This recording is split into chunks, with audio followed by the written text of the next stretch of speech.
Shambho Adeva. So in the section 5 we had explained that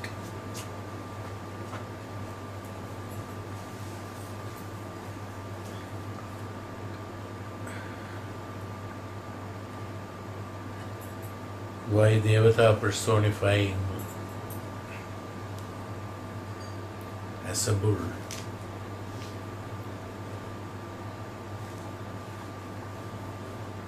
tells Saakshaathkaaram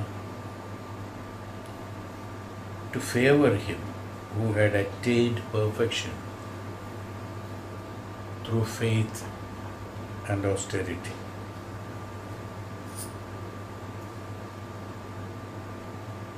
अतः हैनम ऋषभो अभ्युवाद सत्यकाम इति भगवत इति प्रतिशुश्राव प्राप्ताः.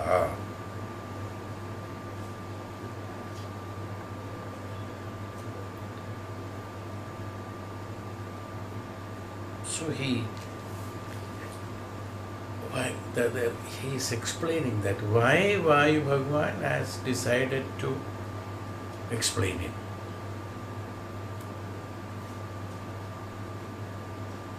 Because of the faith and austerity Satyakama was practicing.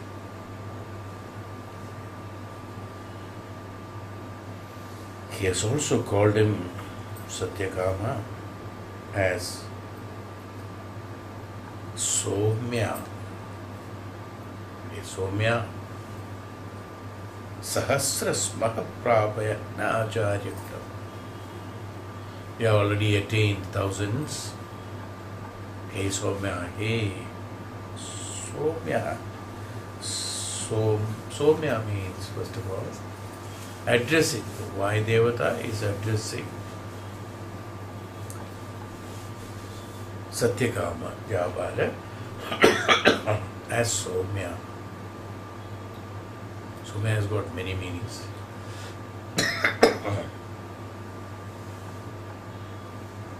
Connected with Soma. Soma is what? Moon. Soma is moon, the moonlight.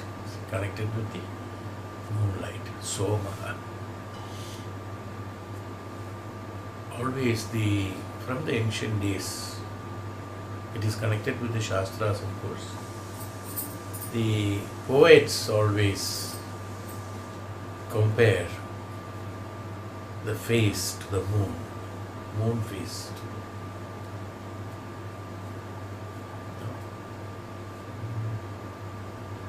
Raja's face is shining like the moon. They never saw it shining like a sun, shining like a moon. So this comparison is there in the literature also. That's all because of the Vedic science.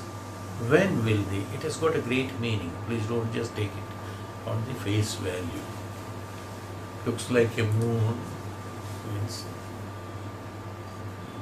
circle. It's not like that. Saumyata is there in the Soma. So in that light, what is there? Saumyata is there. It's not Rudra Bhava. In sunlight it is there. The Rudra Bhava is there because there is power, there is strength, there is Agni in that, you see. That is meant for that. Sunlight is meant for that. Sunlight is powerful. Shakti is there in that. In moonlight there is Saumya is there.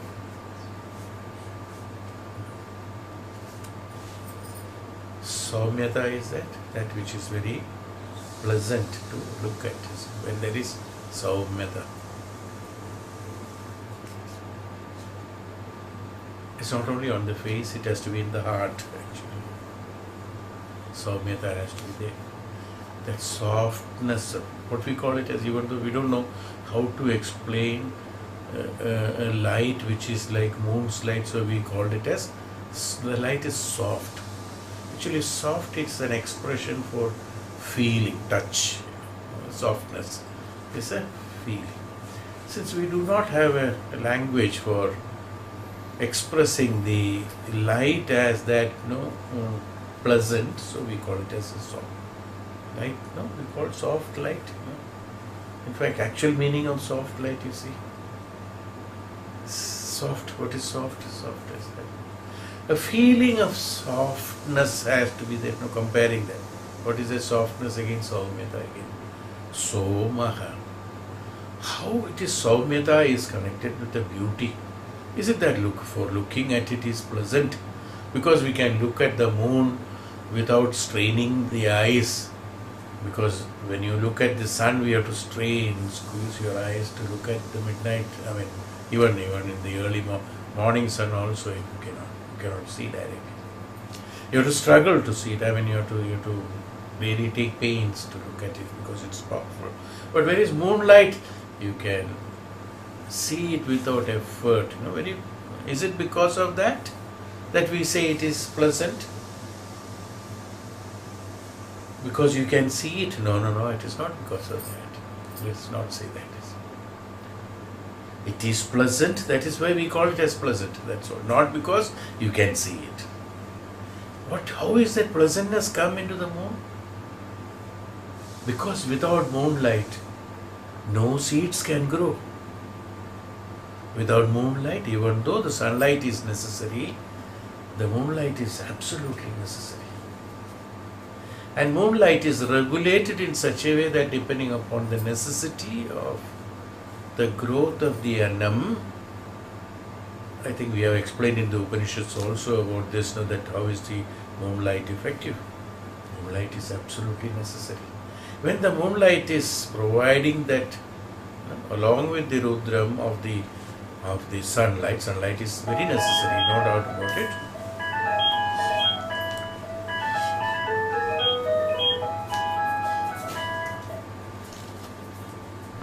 So when the moonlight is there, it is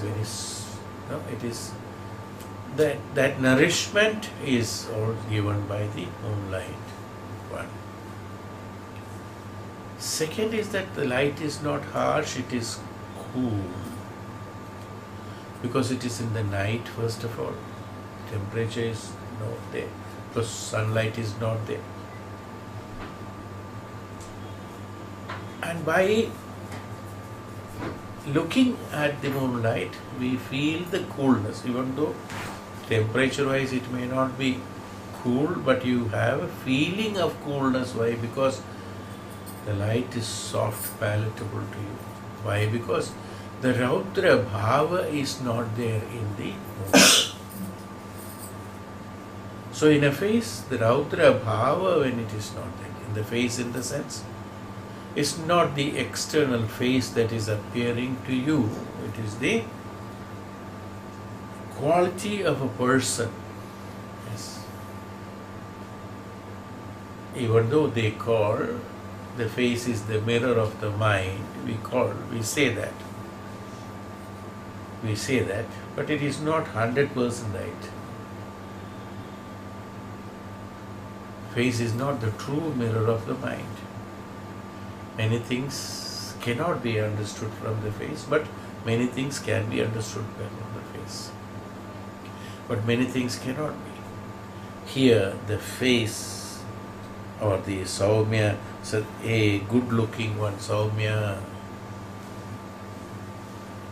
how the looks become good, what is the good in the sense, looking good in the sense what? The vichara and vikara should be perfect, they should be purified ones. Even though externally a person must be looking calm, quiet, he may be very agitated and planning for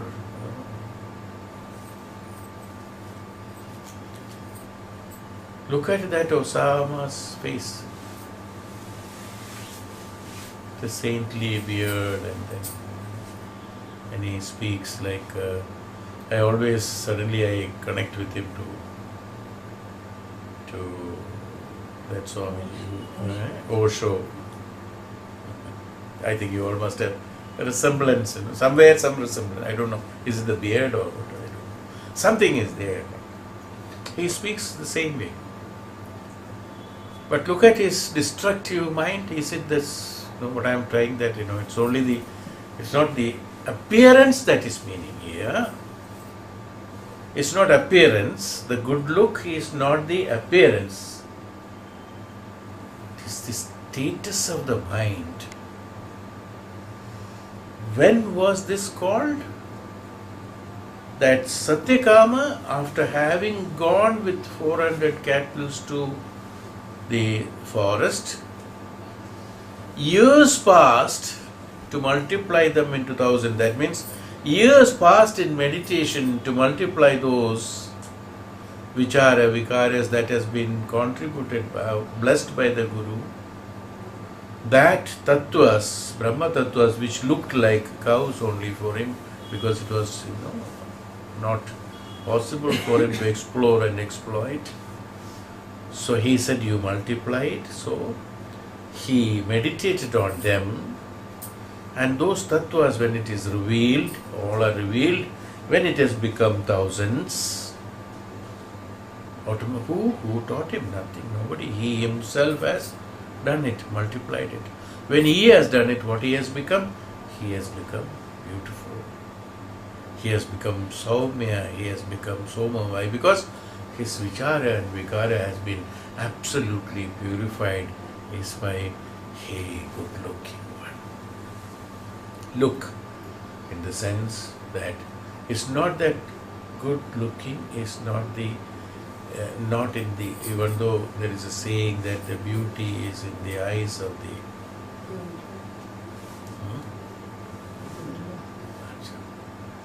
beholder. Vedanta says that beauty is not in the eyes of the beholder, it is in you. That's Vedanta.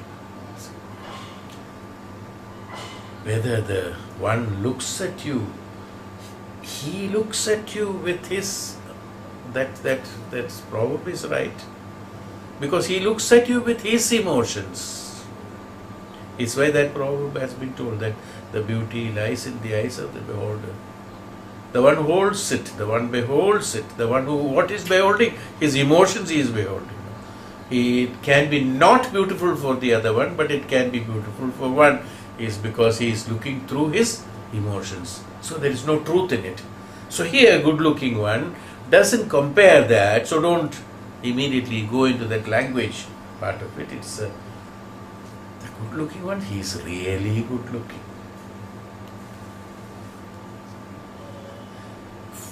For you, for him, for others, for thousands, for hundreds, for anyone, he is good looking. Like the moon is soft and cool for all the people in the world. Is there anyone who said, no, sir, moon is very harsh?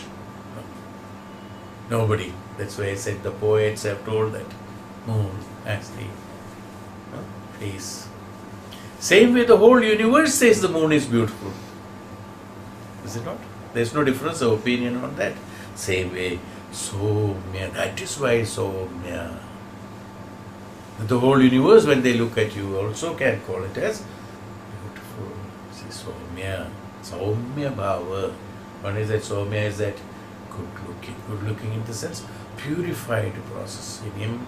In the moon, there are no impurities in the moonlight. I'm not talking about the planet, I'm not talking about the science, I'm not talking about the poetry, I'm talking about the Vedanta, the truth. You should remember one thing, Veda is neither history nor science, science in the sense, not logical science, but that is the truth, the existence. I do not know whether I can call the truth as science. Even though we say Vedic science, maybe the language has been introduced or has been told by some of those people who would like to explain the Veda as a science in the sense as a science is that which can be proved right, see, or which has been proved right. So it's called a science. Science is what? Shastra. Jnanam, Vijnanam. Vijnanam is that by the application of the Jnanam, interpretation of the Jnanam in various ways, Vijnanam, the Shastram becomes the Shastra. Is why it is probably told as science. It's not science again. As I told, it is the truth. That's all. There is no doubt on that. So the moonlight, Somya Bhava, hey Soma. So it is. Who called it? Not an ordinary person. Vayu Deva. We already told about who is Deva. Don't look at a person standing there with a crown on his head and then with all the jewelry on his neck. It's not Vaideva. Vaideva is what? One of your own Indriyas who has purified after meditation, after through penance, a great penance, after having done the great penance and purified himself.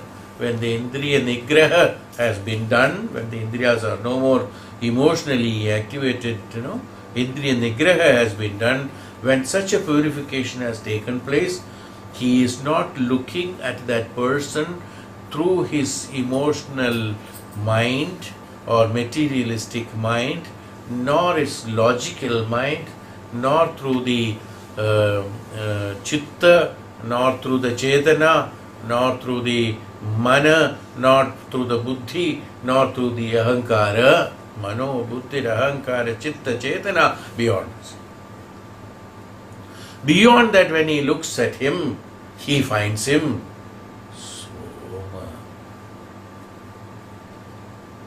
Is that what it is? That's why specifically he said, why Devata? Not anyone else. Why Devata? Daivikata is in him. There are on beyond the gunatitam. No gunas. It's not looking through the gunas. Not looking at Jabala Satyakama as a meditator, as a disciple who has developed his own, purified process, nothing. No. Then what is he looking at? He is looking at Jabala as the Satyam. Why? Because Vayu is Satyam, and Vayu being Satyam, he being Satyam. That's why the being is there. He is not Satyam, he is the being Satyam. He being Satyam. Being in the Satyam is being Satyam. So he being Satyam, he is looking at the Satyam again.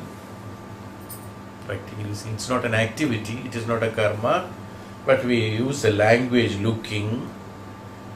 He sees the Satyam in there. When the existence there, the Satyam in that, the purification of the Atma has taken place. When it has happened, the Vayudeva has said the Vayudeva is again that purified Indra Nigraha has been done. That one who is a Devata, who is Gunatita, has addressed him as Soma. So, is why Somya, hey Somya, Praptaha, Somya. See, for everything there is an address. You have to address in that way only. Because that's the reverence. That depends on how is the reverence comes. Depends upon the quality of the one who is calling. Satyakama has achieved the purity in performance. Satyam is not bothered whether somebody calls him Satyam or not.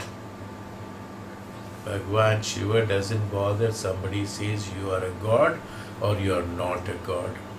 Ravana prayed to him, told him that you are God, and after some time he said you are not God. Something like that only, insult. Is it not? Any human being with all emotions, one can do it. Does that make any difference to Shiva? Why it should not make a difference to Shiva?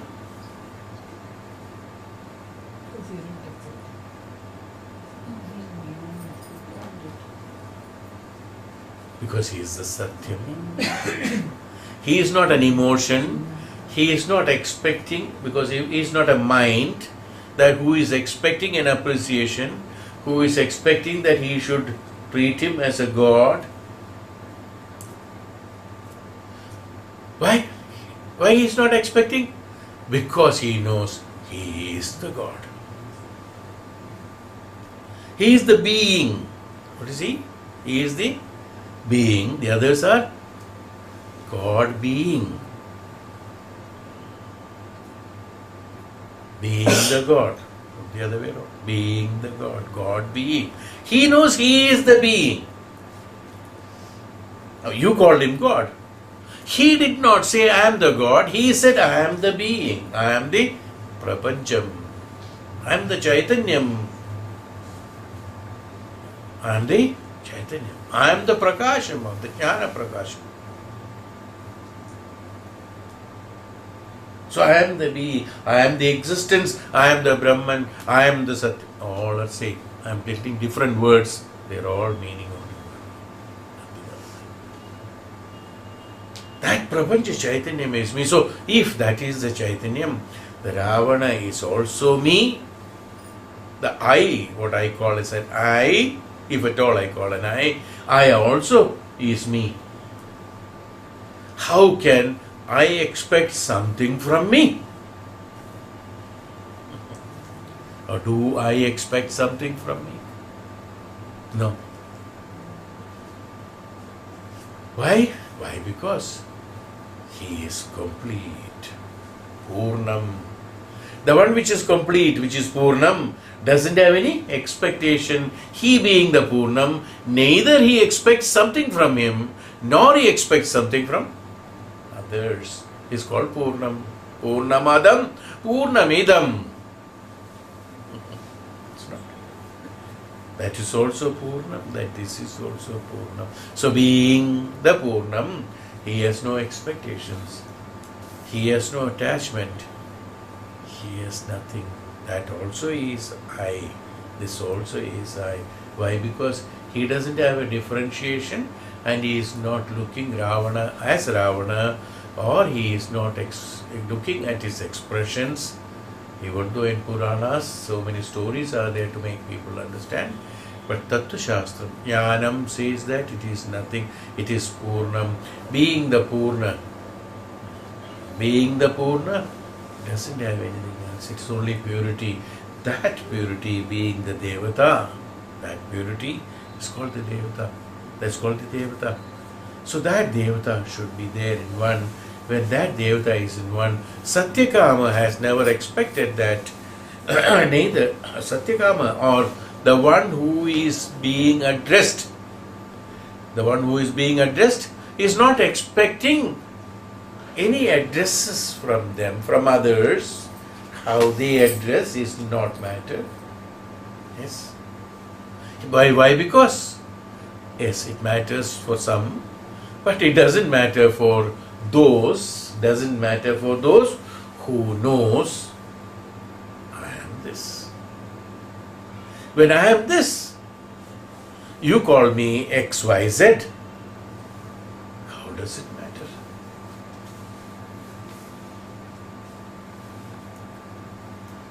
I am sure I am this. It doesn't matter. So is why I said it's not the one who is being addressed is important here, but I say I am this, I am not XYZ.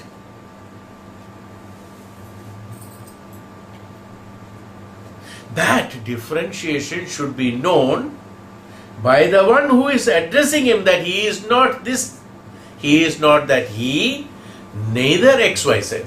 That should be known by the one who is addressing, only addresses in the right manner, otherwise he will address XYZ. So the one who is addressing also is very important. When he addresses, then one realizes, where is he? The one, even though the being addressed is not expecting any address from the other one, but by listening to someone addressing him, he knows where he stands, who is he. Is he calling me X? He is calling me Y. He is calling me, what is it? Minister. He is calling me Bhagwan. He is calling me Guru. He is calling me Swami. He is calling me a dirty fellow. He is calling me so and so. He is so and so. Depending on that, the one who is that, the one who is Satyam, he identifies the one who is addressing him from the way he addresses him. That's enough. From that address itself is enough to know who is this person. That's all. Vayudevata addresses Jabala, Kastekama Jabala, Hey Somya, Hey revered one, Hey Somya. It's addressing him. So that is why I said, who is Devata? The one who is absolutely purified. He also doesn't have any inhibitions in him. He doesn't have any expectations. He doesn't have any inhibitions. He addresses the one exactly as he has to be addressed. That's all. Not with an expectation. Why Devata doesn't require anything from Satyakama. Not pleasing him. Hey Satyakama, you Somya. No, because not addressing him in order to gain something out of him. Yes.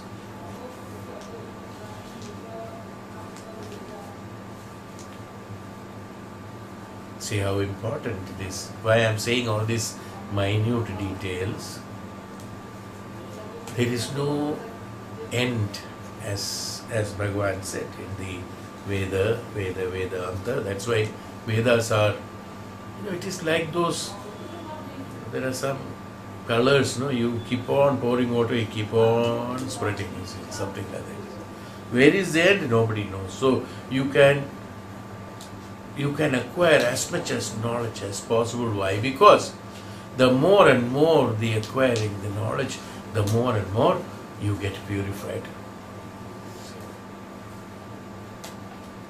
More and more you get purified. You light a candle, more and more it burns, the more and more it is bright, the more and more faster the candle finishes.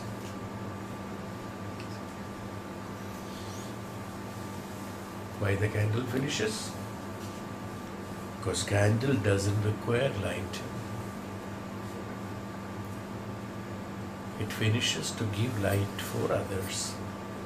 So the Vayudevata addresses Satyakama as a Somya, hey purified one, hey pleasant one, hey the Satya himself, the one who has revealed the Brahman, hey Satyakama, is the respect that is given to Satyakama, even though he is still looking, but he has already attained the purification, but he doesn't know that he has attained. He is in that status.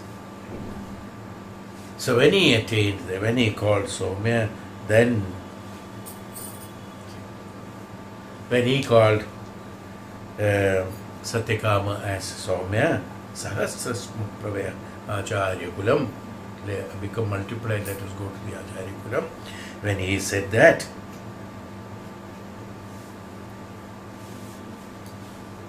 Satyakama said, what is Satyakama said? Satyakama iti he Bhagavan.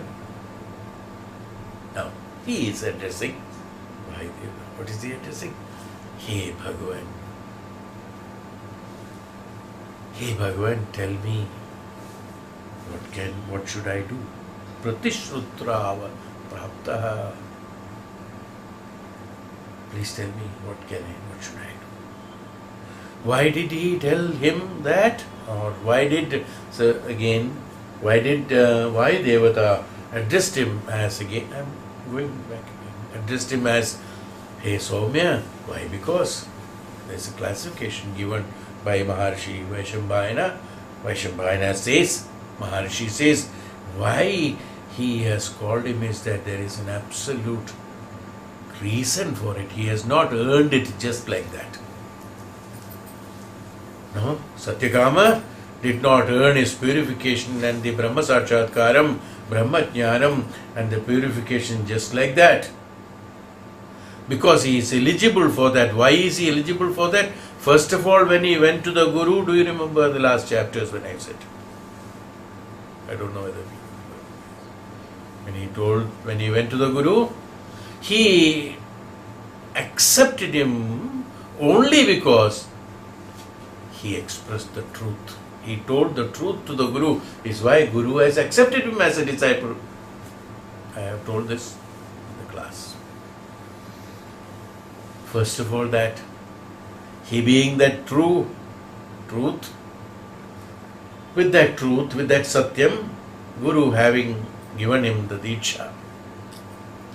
Why did he give him Diksha? Only because he has the quality of the truth. He told on his face that no one other than a true person can express it. Hey, Satyakama, only because of this, at this moment, I am giving you Diksha. This is what the Guru said. Guru could read, could see his reflection inside him. So he sent him, and then he addressed him because of another reason is why. How he has become the Brahma saakshaathkar. That he knew why Devata knew that he has become only because he had attained perfection through faith and austerity.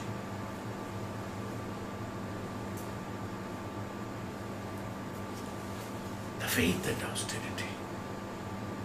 Brahmacharyam austerity. I have, explained big chapters on Brahmacharyam austerity. The one who follows the Brahman is a Brahmachari. There no classification is there. It's all human being creates so much of complication. That who should be a Brahmachari? Everybody has his own perception, no? Then he calls him, he is not Brahmachari. Who is telling this?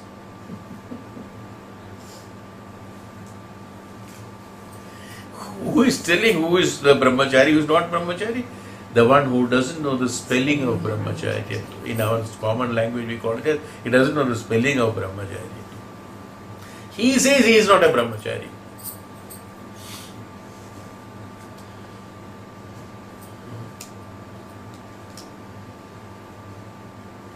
Must have seen in the papers today that in Bodh Gaya, because of the destruction, because of some stupid people who what benefit one derives of, no, is there any benefit? No, I don't find any. It's a holy place, and it's from ancient days, it is a holy place, and definitely where an enlightenment has happened to a saint, a great noble man. Definitely, as I always tell that, because that aura will be there always. So it is an important place, there is no doubt about it. And you can find that also, even with all those blasts, also the shrine, the Bodhi Vriksha, only that steps could be damaged, but nothing else could be damaged, you see. This is the power of that Shakti. We say that it is power, there is no doubt about it. No other power can supersede that. It's impossible. Why? Destruction of calamities have taken place in Uttarakhand. The temple which is just built by the stones from thousands of years ago without any, whose technology God alone knows. It's only that, Vishwakarma must have done it. That's all. Not even a stone has moved from the temple. I think some of the people who got the shelter into the temple, they saved themselves. Some shopkeepers went inside there. They saved. Why?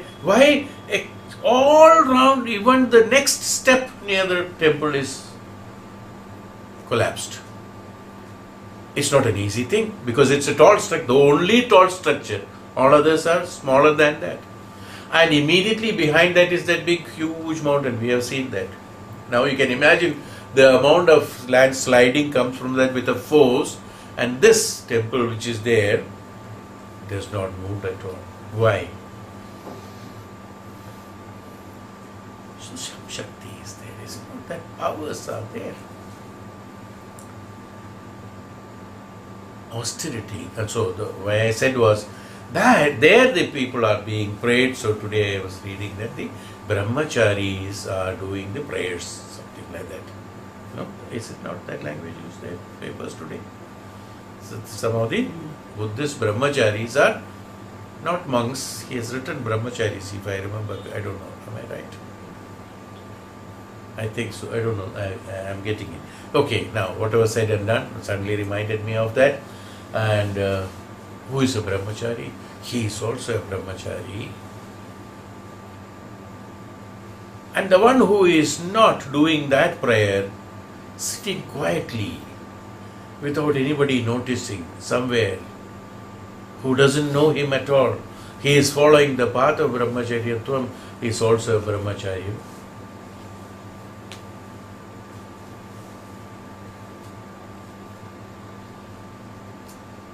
The Shaiva Siddhanta here and the Shaiva Siddhanta in Kashmir, there is a difference. Because of the climatical conditions, because of various other things, their food habits and their ways and means are all totally different. The Shaivism, but they call it as, Shaivism in Kashmir is slightly different. Various things. So when you look at the certain functions of them, if you are deriving some of the disciplines that what is being drawn here, it will not match. Does it mean that he is not a Brahmachari or he is not a Brahmachari? Both are Brahmacharis. That's why I am explaining all these things, that don't get stuck by those ignorant ideas that you have created inside. They're all, you have created a recognition. The recognition comes from your past experience. That's all, is it not? You are analyzing things only based on the knowledge, the knowledge that you have acquired in the past, which you do not know which is right or wrong. Based on that only, you are identifying everything. You are identifying everything based on the experience. That is why Bhagavan said, as well as in Bhagavad Gita, as well as it's an Upanishad. Again in Upanishads and Vedas said that if you want to learn something, come out of that past and stand here without any of those knowledges.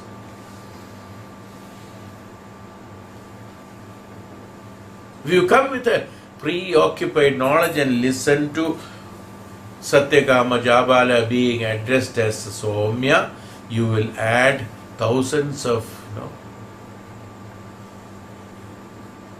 beautiful dresses to that.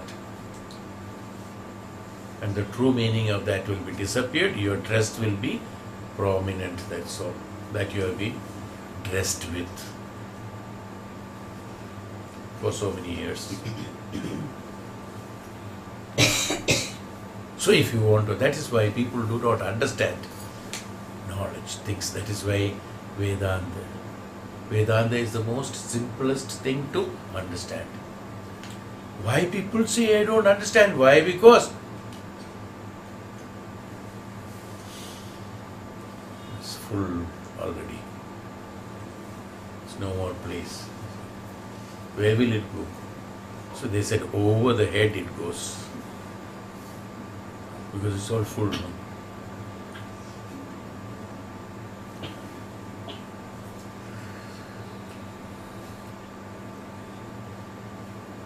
As it is, the head is only little bit. See, even though in the tree when you look at the coconut will be looking very big, but you don't know when it comes down, then you cut it, that husk is so thick, and inside that is the coconut comes now. That also is fairly big. It's okay, even though it is not that big, at least this big, fairly good. Now when you break it, that what is that called? Kernel is very thin. You see. And some of them are only fluid-like thing only. That's what I mean. So that is the head. So everything goes over the head, you see, because there is no space inside that. Faith and austerity. Austerity is nothing, please. Let us not have misconceptions of the words Brahmacharyam. Bhagavan said Maharishis and Tapasvis and Jnanis have told Brahmacharyam is that with the purity, with the tapasya, with the jnanam, following the path of the Brahmajnanam, Brahmatattvam, Brahmashastram, Brahma saakshaathkaaram is Brahmacharyam. There he is a being. He is not knowing that what he is doing. There is no karma for him. So don't look at him as a karma yogi. If you look at him as a karma yogi, you will get confused. So they are known as Jivan Muktas. Brahmachari is a Jivan Mukta. Wherever, whatever is there, it is that, you see. For him, there are no rules for him. So for Brahmachari, there is no rule. There is no rules of human being. Oh, he should be like this, he should not walk on that. He should wear only these clothes, or he should not wear the clothes. Digambara sannyasis are there. Should he wear a cloth? There is a big discussion. Should a person wear a cloth or should not wear a cloth? Digambara sannyasi said, Dik is the ambaram for me. So I don't need a cloth. Someone else said that it's okay, I need a cloth. Fine. Who is a brahmachari out of them? Both are brahmacharis. He is following the Brahma. Both are inside. What is he inside? How are you looking at? These are all the classifications we look at. We say, why he should walk naked? One says, why he should not walk naked? Because we are all naked only. The truth is that nakedness. He doesn't feel that he is naked, then only he needs to wear the cloth. It's not a practice, it's a sense. He's not, who feels that? The one who has that consciousness of inside him that, this is important, that is important, that should not be revealed, this should not be revealed. For him, he has got classifications. For him, it is that. For him, for the Digambara sannyasi, he doesn't have any classifications. He is neither looking at somebody whether he is laughing at him or whether he is criticizing him or whether this. He is not bothered. Why? Because he is in the status of the Satyam. He being in the status of Satyam, purity, absolutely in being, as I said, Bhagavan Shiva. What somebody calls him is not matter. So what Digambara sannyasi meant? Addressing him again. So, Brahmacharyatva. Let us not unnecessarily, without knowing, speak one word, comment one word about the Brahmacharya. Knowingly you do it. Yes. I am not saying you don't comment. You comment. Knowingly you do it. One who pretends to be a Brahmachari, tell that he is not a Brahmachari. Fine. Good. You should do that. You can do that, yes. But you have to prove it, yes, he is not a Brahmachari. But by looking at him, can we say who is a Brahmachari, who is not a Brahmachari? There are thousands of Brahmacharis in every organization, every missionary, yes. Are all the real Brahmachari, even though they have a title given, BR, nowadays it's anglicized, even the some of the western side is that brothers are the BR, is there. In Christianity, father, brother, mother, sister, everything is there. So here also for Brahmachari they write BR in English when it is right. Brahmachari so also.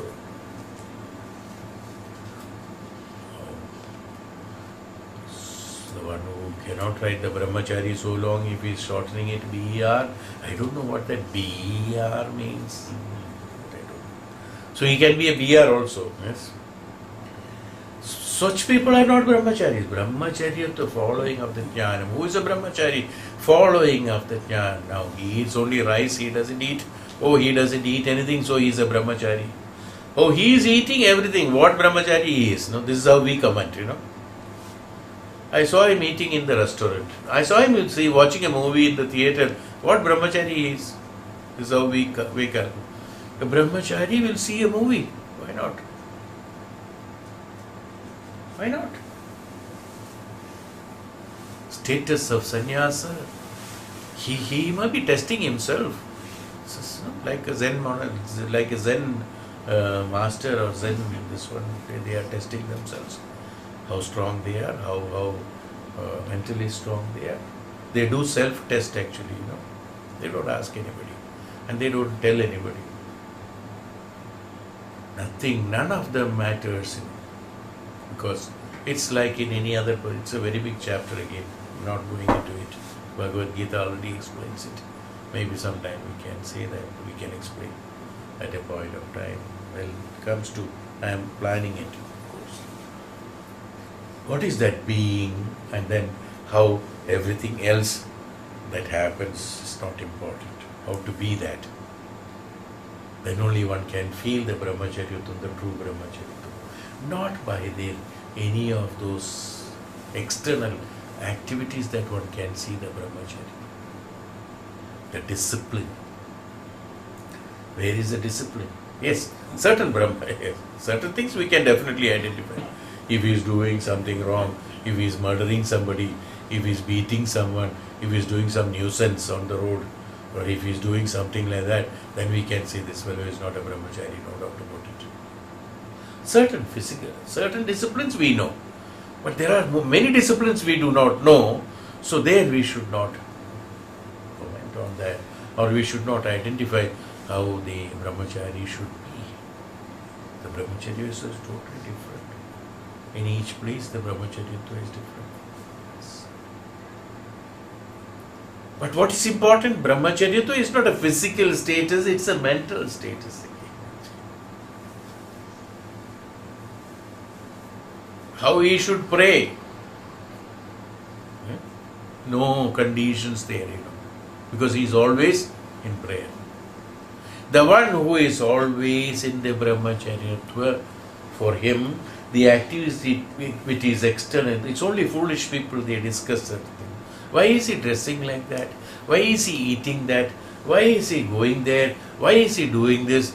With this we consider somebody as a brahmachari. Who is a brahmachari? For him, the brahmachari should be wearing these clothes and sitting under a tree or in the temple or in the ashram and looking through the window outside and can think all rubbish in his mind. He is a brahmachari. Now tell me. This is what our concept. Oh, Swami. But what is he looking at? You don't know. Through the window. The brahmachari doesn't require a window to look, Austerity, Brahmacharyatvam. Brahmacharyatvam is in our purification, in our nishtha, in our bhakti, devotion, dedication. And that is austerity. That is Brahmacharyatvam. The true Brahma, the follower of the true Brahman. So, it doesn't mean all other things are absolutely null and void. It doesn't make any difference. Externally he can be, he will sleep in the cold winter without any blanket. He might sleep in a hot summer with a blanket on. You don't know. You don't know. We call him mad or we call him something else. But you don't know what is he experiencing. What is he wanting to experience? He's a brahmachari. You don't know what is he wanting to experience. Without being the blanket in cold, with a blanket in the heat, What is he trying to do? Shita Ushno, Bhagavan Krishna said that in the status of Shita, Ushna, everything should be seen. Is my body, is my mind, is giving an attention. It's all based on the attention. We are all very attentive people, you know that? Very attentive. If I got a pain, I am very attentive to the pain and I become the pain. All discomforts, all unwanted things, we are very attentive and we say, deviate your attention, we cannot. Hey, Bhagavan. Even one goes to the temple only to change that attention and to make your attention diverted. But there also, when you are with your diversified attention, you are telling, hey Bhagavan, I have got a pain. Your attention is only not on Bhagavan, but on the pain. What are you praying? Hey Bhagavan, remove my kashta dukha. You do give me this.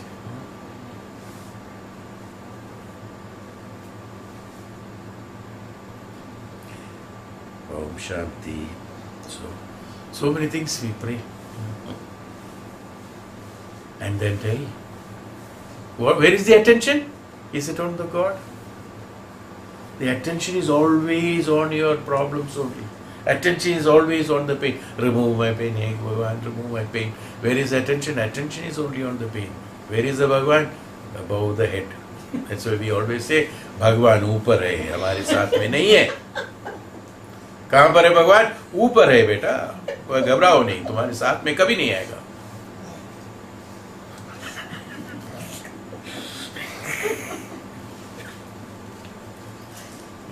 He is not a brahmachari. Brahmachari feels the Brahman close by. Very close. There is a God. That is a brahmachari. For him, what is the restriction? He need not to go to temple. He need not to go anywhere. He need not to do things as we prescribe. Who is prescribing? The one who doesn't know anything about Brahmacharyam is prescribing how a brahmachari should be. Here, Jabala Satyakama is a brahmachari.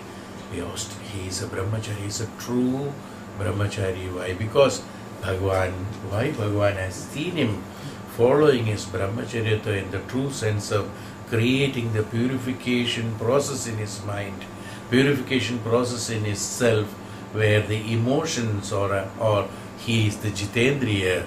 He is the one who is a Jitendriya, the one who has won over the Indriyas, the one who has won over the emotions and attractions and attachment, and he has created that with absolute innocence in him. Is why he is known as an Brahmachari, the austerity, the one who is there. Is why Bhagavan addressed him as Soma, because he is next was the faith. About faith also we have discussed quite a lot. Yes. But still few sentences on the faith is that faith is not, yes, we can call it as belief somewhere. We call it as belief. Somewhere we call it as belief, somewhere we call it as belief is a physical activity, where believing is that something is forceful, I believe it is there. Because I believe it is true. I am not sure, but I believe it is true. I am giving a forceful attention, an activity of the mind which is forceful. It is not true, but I believe it is true. Like it's something like I wish it is true. It's called I believe. I believe there is God in it. He doesn't know there is God, but I believe there is God. I believe him. Yes, I believe him. I believe him. Whom? I believe the God, I believe him, or I believe that, I believe this, I believe that. It's all an activity of a mind that making the mind forcefully understand that, look, don't try to misinterpret the meaning of him, just believe him. What is he believing him? Oh, I believe him. Whenever I say I believe, a belief has got a context. Against a context only the belief is used. I believe what he said. I believe what he did. I believe what he is doing. I believe that is true. I believe that is false. They are all based on the some of the logical explanations your mind has derived at, and based on that only that the belief is there. Belief you derived by your again the past experience. That's called the belief. The belief is based on the interpretations of the matter, the object. Based on your experience and your emotion, you believe or don't believe. Sometimes it is true. Oh, I don't believe him. You may tell that he is true, or he may be true, but I don't believe him. You see? It may be true, but I don't believe it. It cannot happen. It's not possible. I decided. What's that? A forceful denial of my mind. A forceful denial of the fact. A forceful denial of the thought. A forceful denial of the truth. A forceful denial of a comparative, educative statement. That's all. This is what happens to the activity of the mind when you say belief. There are so many complications in belief, because belief can be changed depending upon time, era, circumstances, individuality, incidents and environments. Your belief is changed. That's why if somebody says I believe you, better don't believe him. Because tomorrow you will say that yes, day before yesterday I believed you, but today I no more believe you. Why? Because you told a lie. You see? He has a reason. Now, that not believing is because he has told a lie, so I don't believe. Then I did not know he will tell a lie day after tomorrow, so I believed him. You see? What is that? I have already, logical conclusions, classifications to my mind to make a belief or not. Is why belief is not used in Vedanta, because here we are dealing only with Satyam. Faith is not an emotion. Faith is not an activity of mind. Faith is not expressed. Faith is not experienced. We all use that word, unfortunately, which is absolutely wrong. Maybe the great people, when they listen to us, he might be laughing at us. I have faith in God. I have? It's a good statement. I have faith in God. The Swamiji, who is Paunchaua, he will think that this fellow is absolutely a fool. Bada ahankari. He has got tremendous ahankara in him. Because I have faith in God. This is.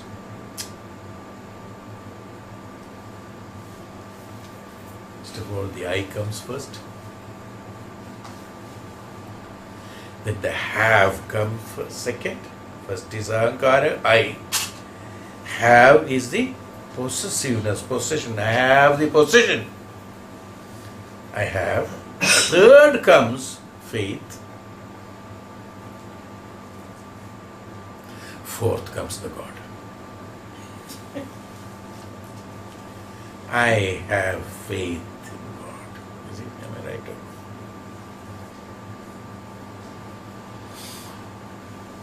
He's a big ahankari. He's what? That's unknowingly. Of course, even though the intention is good. Intention, he wants to say that I believe in God, of course. The intention is good, statement is right, even though we don't realize what we are saying. But the noble man, the great knowledgeable man will know he is a big ahankari. I have faith in God. Faith is that cannot be expressed. When you have faith, you will not be there to express your faith. It's like Brahman. What is faith? It's a Brahman. It's an experience.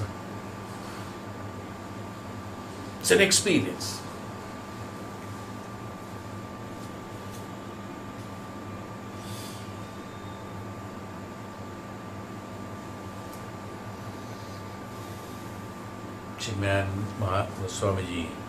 Swamiji Mananda used to say that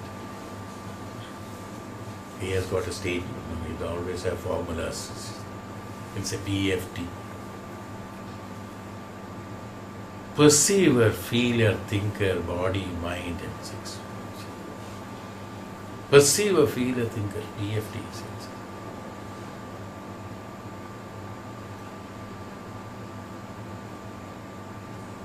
And body, mind, and intellect connected with perceiver, feeler, thinker, BFT, BMI is the relationship.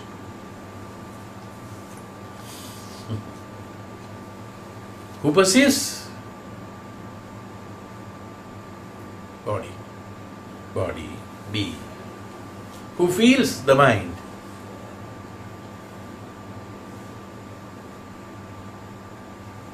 Who thinks? The intellect. And all of them are. Then only the faith will be there. This is what I am trying to tell you.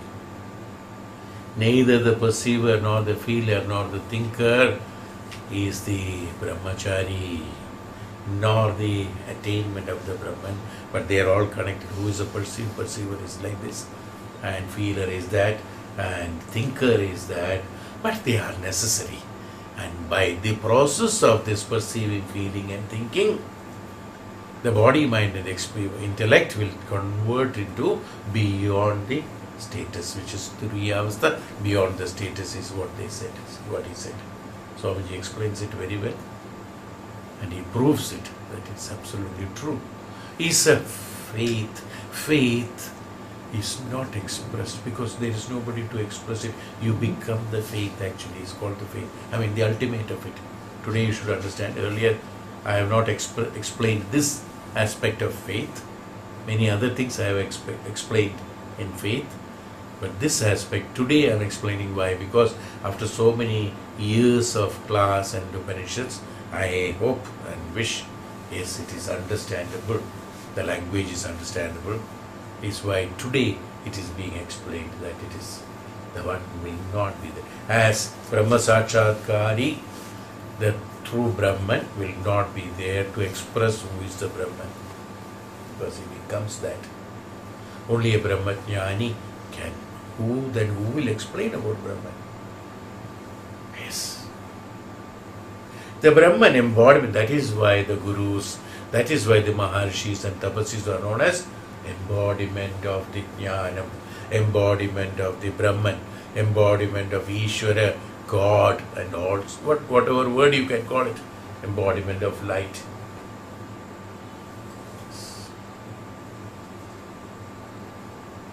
Light gives light.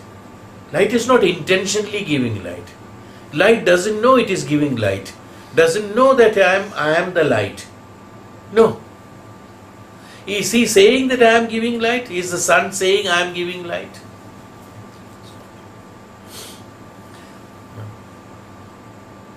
In the light there is no sun. In the sun there is light.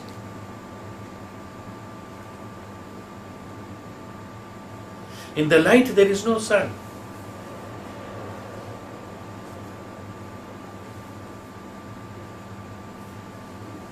In Brahmachari, Brahman is not there. In Brahman, Brahmachari is there.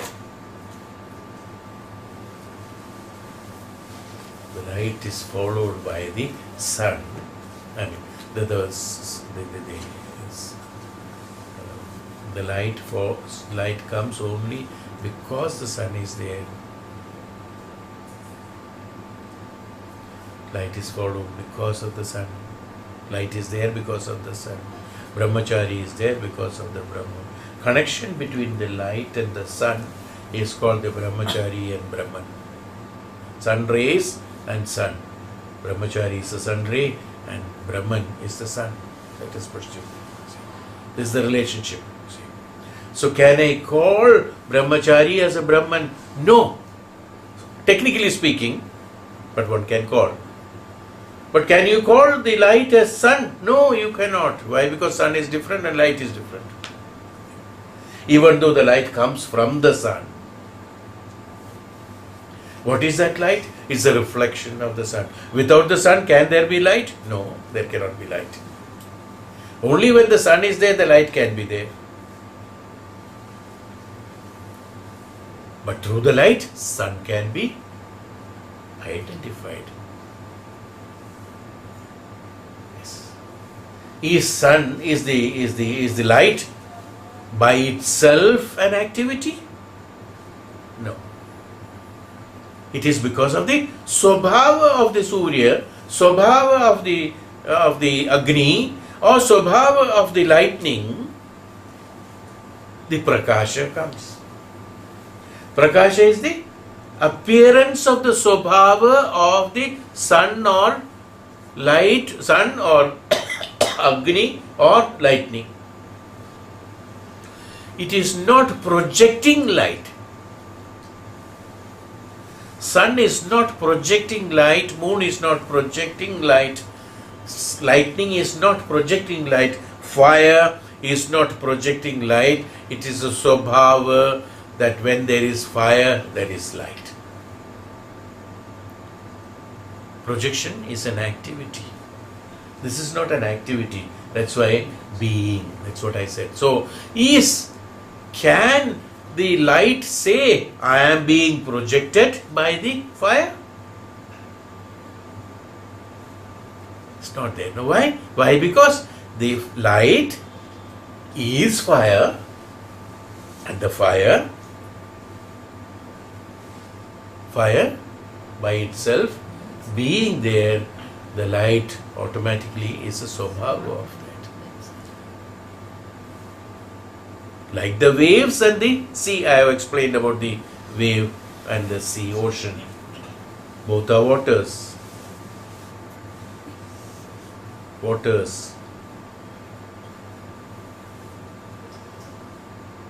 Without the sea, there is no wave. But wave looks separate. Identify separate. Where is the substratum of the waves? Is the sea only, ocean only. But even though it looks different, it is not different. Even though the waves are formed, we call it. No, waves are formed. Waves disappear into the ocean. Whatever is formed, it is deformed also. Whatever is born, it is dead. Whatever is formed, it is deformed. Is why it is gone into the water. But waves is the swabhava of the ocean. Whenever the ocean is there, whenever whatever process takes place, there are waves in the ocean.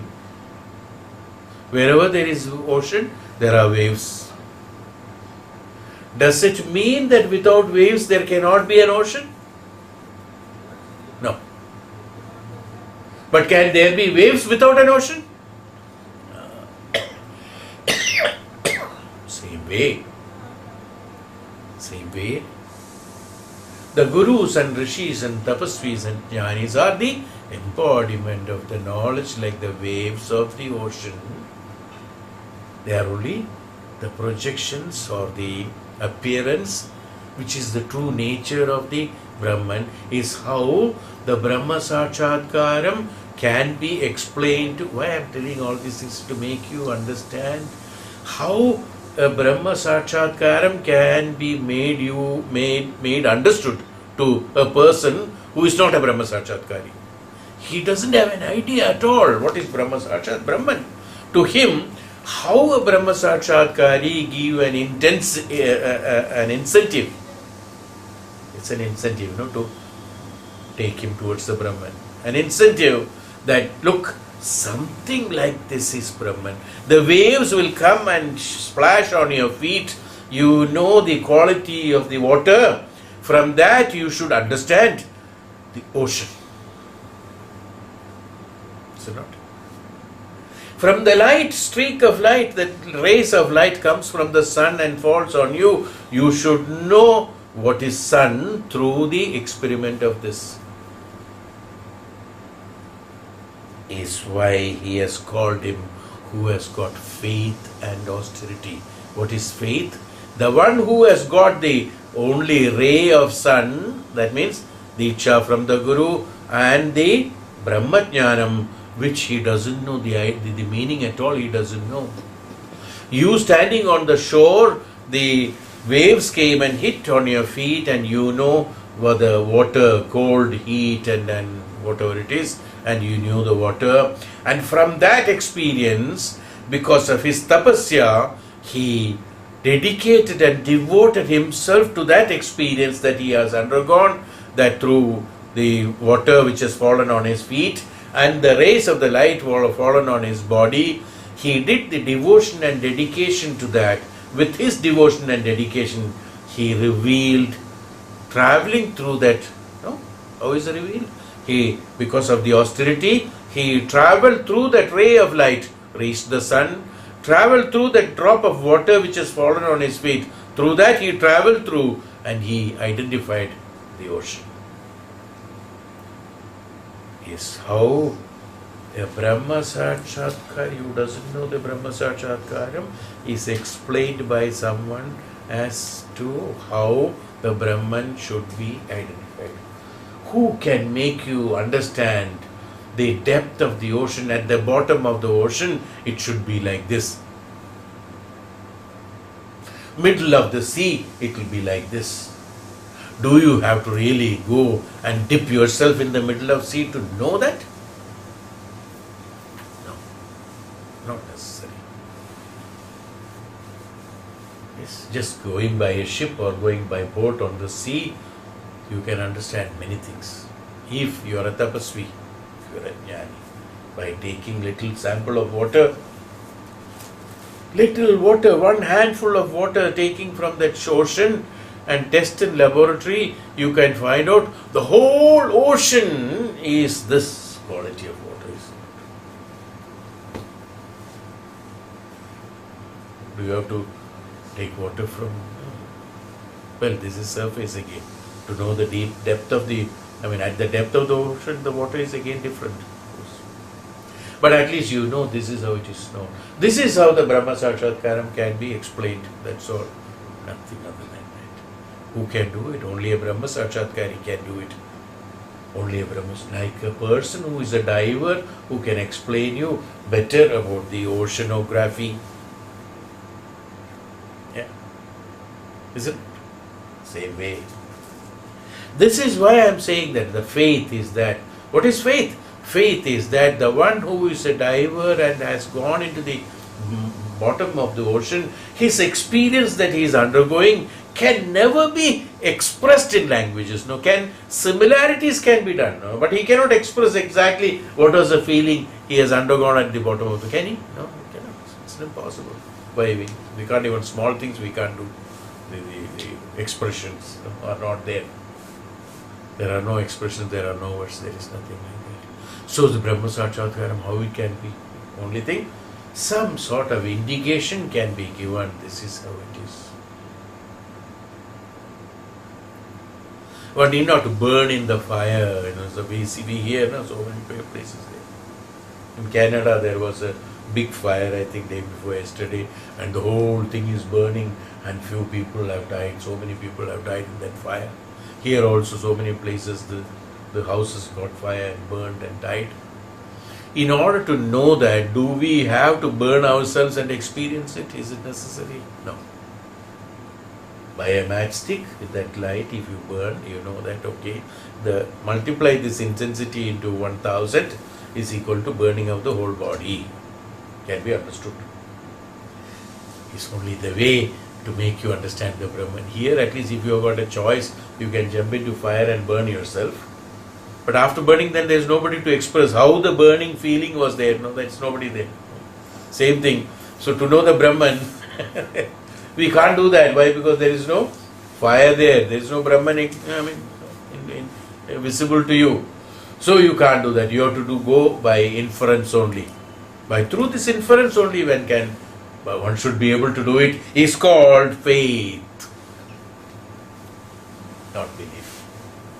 That faith, when it comes, when you go into tapasya, and with that inference, when you feel that this is that, and with that you completely surrender yourself, where you are not there existing in order to experiment or experience or discuss or discourage or appreciate, when you are not there, it's called a faith.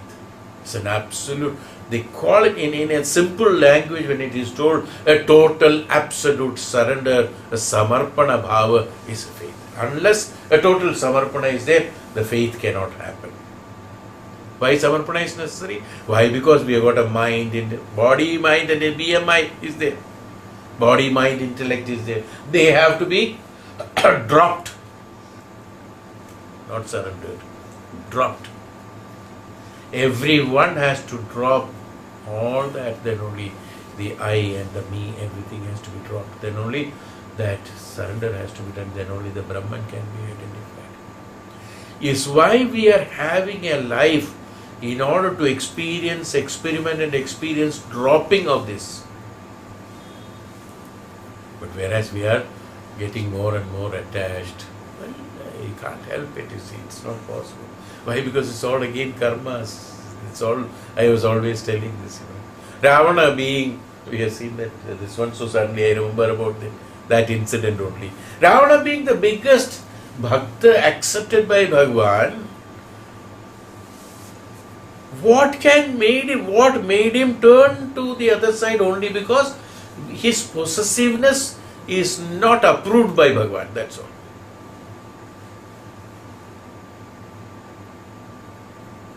You must remember my sentences very clearly. What Bhagavan did not accept? His attitude of possessiveness was not accepted by him. Bhagavan told also, with every bhakta, at any point of time, whenever you think, I am there, is it not possession?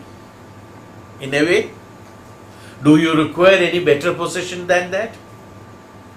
Ravana wanted that he should belong only to me, not for anyone else. Is it possession? It is not possession. It is aggressiveness. It is ahankara. It's aggressiveness. It is ignorance. Now what happened? Being a tapasvi, being an absolute jnani, he having the small emotion of possessiveness, that possessiveness made him drop into the ocean of absolute ignorance.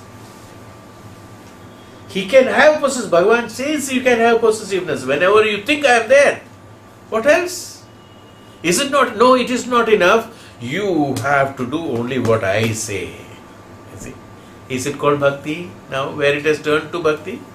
He got the ahankara in him. That's why the knowledge, the bhakti, that's why it is not faith. Why it has happened to him? Because he doesn't have the faith on Ishvara. You can rule out that faith, quality of faith. That's what I said. If it was only belief, belief is only for personal preferences. PP. When personal preferences are there, faith can never be there. Can never be there. Leave that personal preference. Tell Bhagavan is mine, no problem. You tell Bhagavan is mine, nothing wrong, absolutely okay. Nothing wrong. But don't tell Bhagavan is not others. So, I will always say, hey, my Lord. It's a way of addressing. Hey Bhagavan, hey my Prabhu, mera Prabhu. No? Very nice. You know? That mera, even though language it is mera, they are saying or hamare Prabhu. That hum or hamare Prabhu is not that it is belongingness he expresses, not that ownership he is holding on that to that here.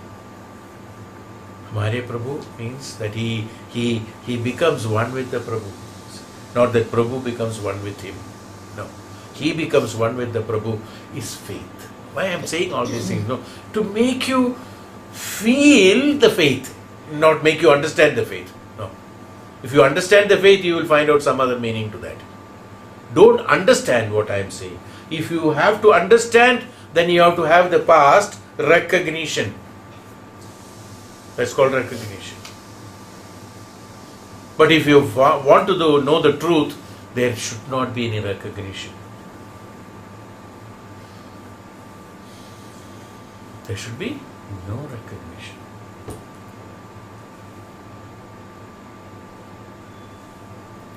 That is faith. That's why we said devotion. What is devotion? Samarpana bhava. Sama arpanam. Equivalent to the Lord. Equivalent to that. Sama arpanam. You have to do that. That means Atma Samarpanam. What you can do Samarpanam? Atma Samarpanam has to be done. In order to have that, tremendous knowledge is required. Jnanam is necessary. Only a jnani can do Samarpanam.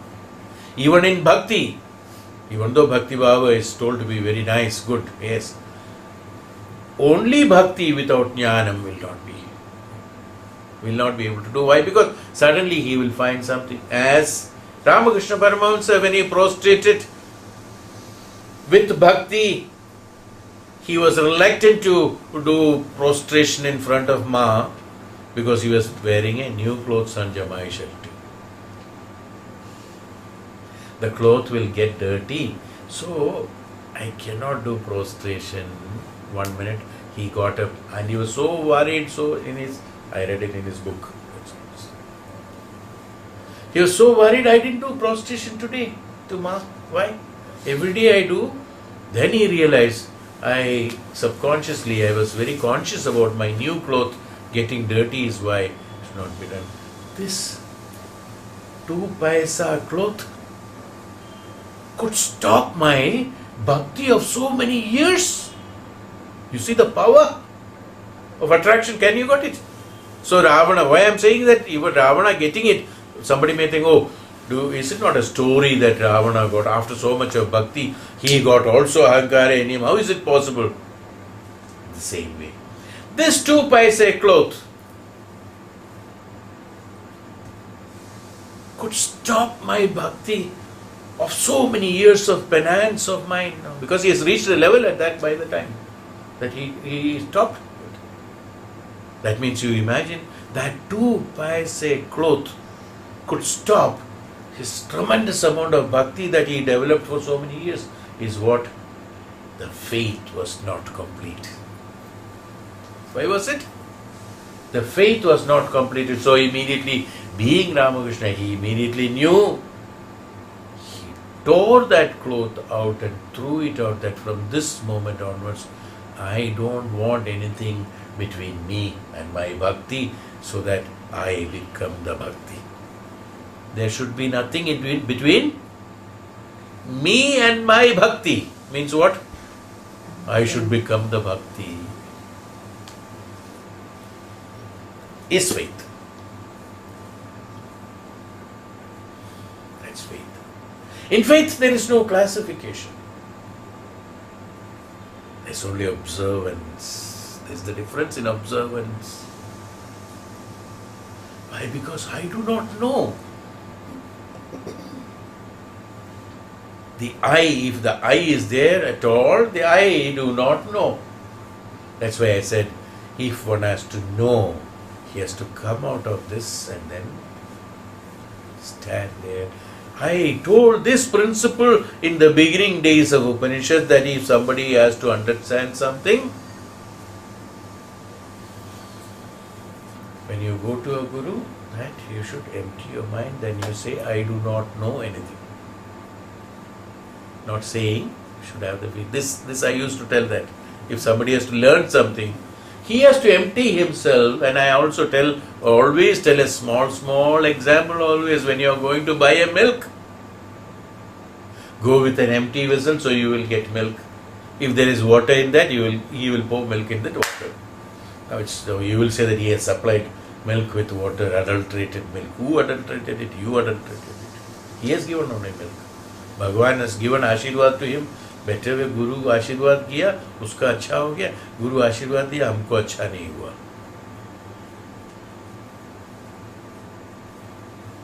There was a layer stored in that. On that आशीर्वाद fell.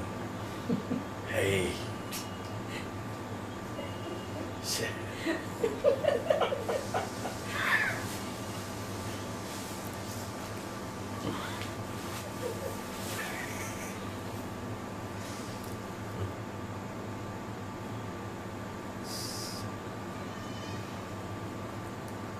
As a wonderful rasagullas fall on the rubbish dump, now cannot take it and eat also. Can't do that, no? It's not possible. Faith. Jabala, Satyakama is really Satyakama. See, name itself is, they put the names also according to that. Satyakama. He has got Kama, desire. For what? To be Satya. Satyakama. Jabala. He has got the desire to be the Satya. To have the faith. But see, you might be wondering why I am stretching this. Need to be stretched. It has to be planted in your mind what is called faith, what is the belief, what is the difference between these two, and whether you are faithful or faith half. Faithful or faith half, that you should know.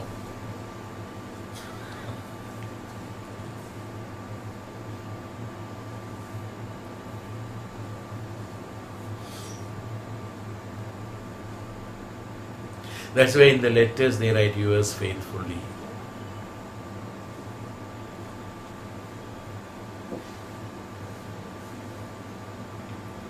For that letter, for you, you can think I am faithful to you, is yours faithfully. Faith half, faithful, faith half. Faith is that. Faith, you have to become the faith. That means with the jnanam, with the Upanishadic jnanam, with the absolute jnanam, you have to understand these techniques or technology, or you have to understand these principles or the truth of the Vedanta, otherwise you cannot understand the Vedanta. You will be just listening as any other Purana. That's why many people don't understand Vedanta. They understand Purana because there are a lot of manifestations and manipulations. Because the mind can understand easily the manifestations and manipulations. Mind doesn't pick up the truth very easily. Purana, with the truth involved in it, lot of manifestations and manipulations are involved in it. And people understand only the manipulations and manifestations, the truth is out.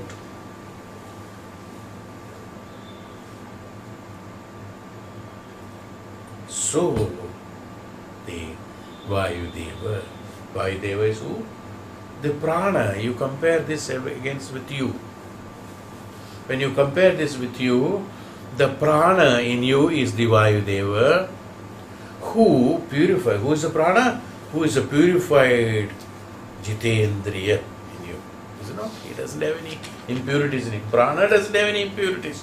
Whatever is your emotion, whatever is disease, whatever is your capacities, whatever are your influences, whatever is your knowledge, whatever is your position in this world, whatever is your age, whatever is your status, whatever is your environment, whatever is your position, whatever is your country, whatever is your religion, nothing matters to prana, is it not?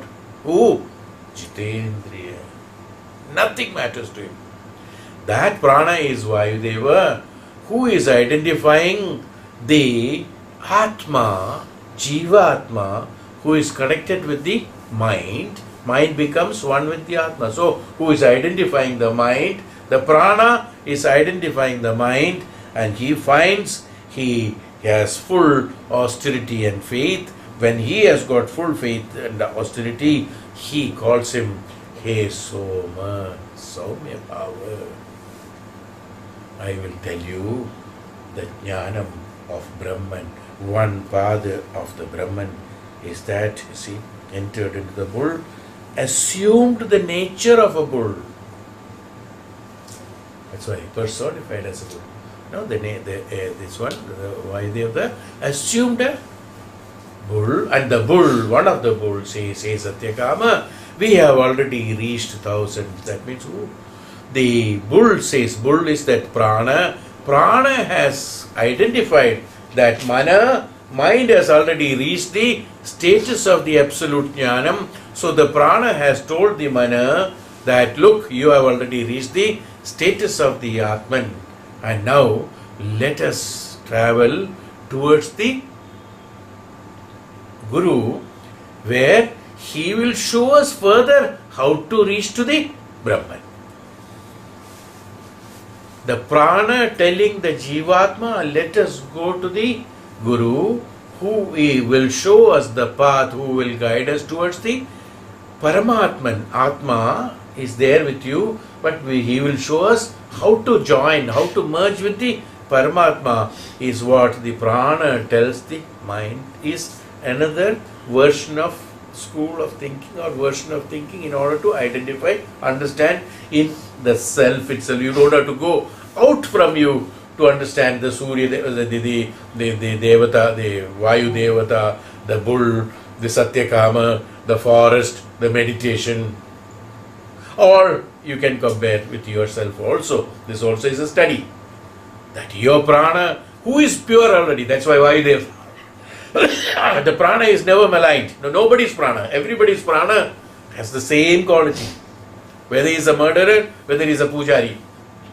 Both pranas are same. There is no difference. Absolutely no difference. That prana is identifying and telling yourself that, look, you have reached that status. Now let us go acquire more jnanam so that we can attain the Parabrahman. Both of us, actually, prana can always go. He has got the liberty. Why? Because he is a purified soul, purified status. So prana can always leave and go. But prana says, I would like to advise you, I would like to direct you, that you, being a mana, who has got all the karma bhalas, emotions and this, that, lot of problems with you, that, look, you have already reached the status, now you go to the Guru. I will come with you if you want, because in order to have the knowledge, prana's support is very necessary. So I will come with you. Let us go to the abode of the teacher, abode of the Guru or the Acharya Kulam. The Guru Dhamam, let us call that. And during that, he addressed the Satyakama like that. And then he reaches, then he tells that some more things. It is not enough. Now he says, this is, okay, lead to the teacher. And the next 4, 5, 2, we will take it in the next class.